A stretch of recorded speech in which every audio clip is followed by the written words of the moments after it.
In this episode of Talking About Orks, we're going to be going over Tankbustas, which is arguably one of the better units, if not the best unit in the book. They are essentially Ork boys, so they have all the same stats as boys, except they are equipped with rocket launchers and stick bombs, or Tankbuster bombs, which is pretty good. So you can take units of 5, 10, or 15, and for every 5 you can get 2 bomb squigs. So you, full unit of 15, can actually take up to 6 bomb squigs, which is not too bad.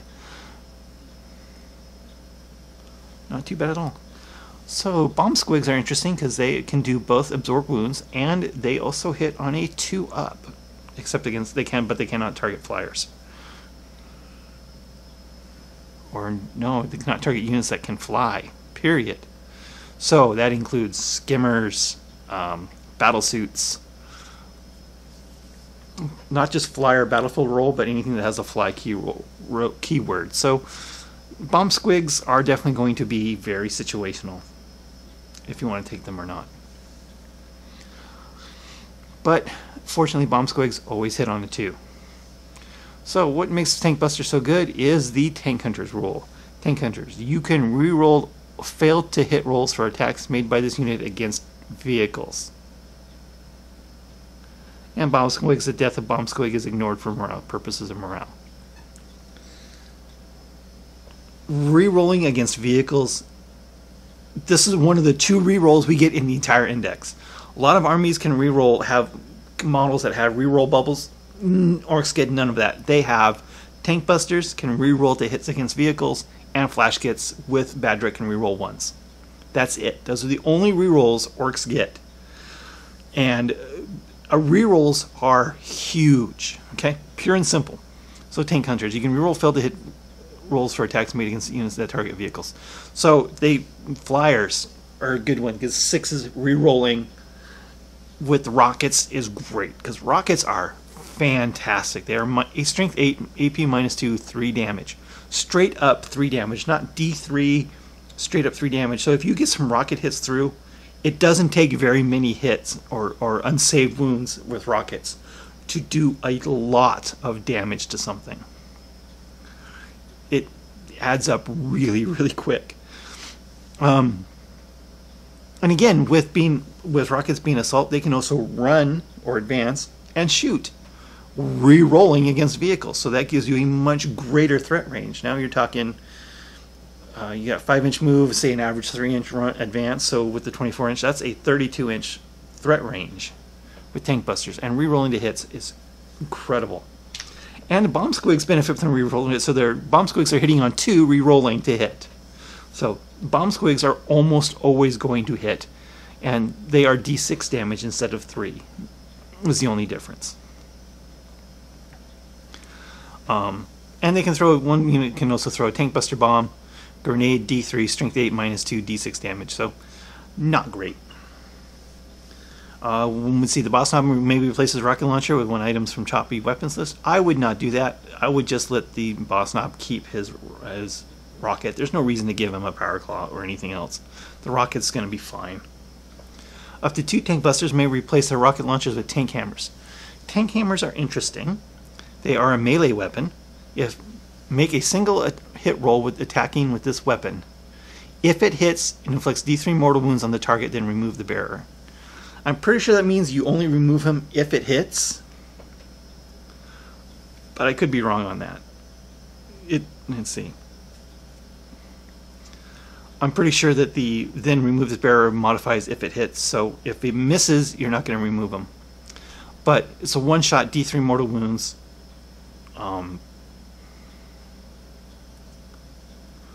And if you're fighting in the fight, because it's just tank hunter reroll failed to hit roll, so that includes the fight phase. So if you're fighting against a vehicle with a tank hammer, you got 3 up to hit with a reroll, D3 mortal wounds. I really don't think it's worth the points because it's only once. If it was, you know, a normal attack with 1 mortal wound per attack or something, or you don't remove the model, I just don't see the tank hammer being worth the points investment. It's true, they are less points than a rocket by a couple. So if you need to shave a point off your army, if you're at 2001 or something like that, you can drop 1 rocket to a tank hammer to save those points. But honestly, I just would rather have rockets. I don't see any reason to take a tank hammer. It's just not good enough to justify removing the model after doing so. Bomb squigs are the same points as tank hammers, but they can do a lot more damage, and they're hitting on 2s with rerolls, so it's probably, yeah, I just don't see any reason to take tank hammers. I've tried to use them, they're just not very effective. Well, D3 mortal wounds sounds good, but it's only once. D3 mortal wounds every turn is good. D3 mortal wounds per attack on a 6 is good. D3 mortal wounds once per game is not good. So I would avoid tank hammers. Okay, and then the other option is a pair of rocket pistols, which is the same price as rockets. So rocket pistols are interesting. And there's actually one of the Tank Buster models, the one of the metal or fine cast ones now, that do have 2 rocket pistols. I've modeled many of my Tank Busters with 2 pistols, just because I thought it looked cool. Pair of rocket pistols, range 12-inch, pistol 2, strength 7, AP -2, D3 damage. So they're not as strong as rockets, but they're pistols, which means you can shoot them into close combat. And if you're against a vehicle in close combat, that's really good. Or against a lot of things, because you get to reroll the hit, but if you're not rerolling to hit, that's still potentially pretty good for a pistol. I mean, that's probably even better than a plasma pistol. And it's also 2 shots, not 1. It's 2, pistol 2. So, rocket pistol, of course, you lose the range, you lose the strength. So if you're just standing back and shooting with these guys, it may not be as good. So you may not want to take the rocket pistols, but rocket pistols are actually a very good option depending on how you want to use your tank busters. If you're planning on running up and getting into combat with something, taking rocket pistols is a good option. Let's see, so you can take 1 per 5. So you could have, in a full unit, you could have 3 of them with rocket pistols. And if you're getting in close combat with these guys, it may be something you want to do. And again, it's the same price as a rocket launcher, so you're not losing or gaining anything. It's just an option to take if you want them. I like them. I really do like rocket pistols because it's different. I mean, it's like a plasma pistol, only better. It doesn't overheat. It's more damage. But you're still hitting on 5s against, yeah. And of course, they still have the here we go mob rules. And they're infantry. So there's absolutely really no downside to tank busters. They're not that expensive. They come out to 17 points per model. And if you're talking against fighting vehicles of any kind, they're just going to be devastating. The downside, of course, is like all orcs, they are extremely fragile. So you need to protect them. A very common way to get these guys is just put them in a truck. This is probably the one and only time, this is the one and only time I've used trucks in this edition, is to protect tank busters. While trucks may not be that survivable, they're way more survivable than tank busters are. And if they're not used to playing against them, not really kind of realize what kind of threat they are. So the truck can move its full distance, which is what, 12 or 14, something stupid like that, and you can still shoot out of it because it's open topped.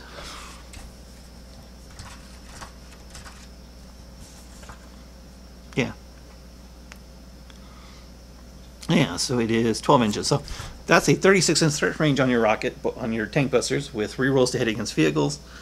And if you really need to, you can advance the truck and still shoot out of it. You are going to be hitting a -1 to hit, but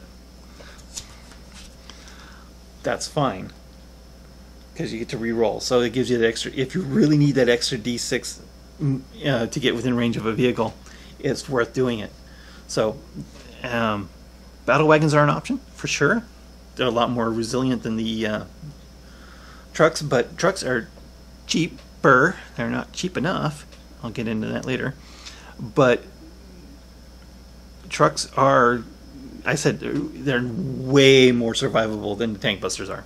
So taking a truck, dedicated transport for these tank busters is not a bad idea. It gives them the survivability and a lot more speed to get around and shoot the targets they need to shoot at. And if you're distracting them with jumped units of 30 boys, the trucks might go unmolested long enough to actually do some damage.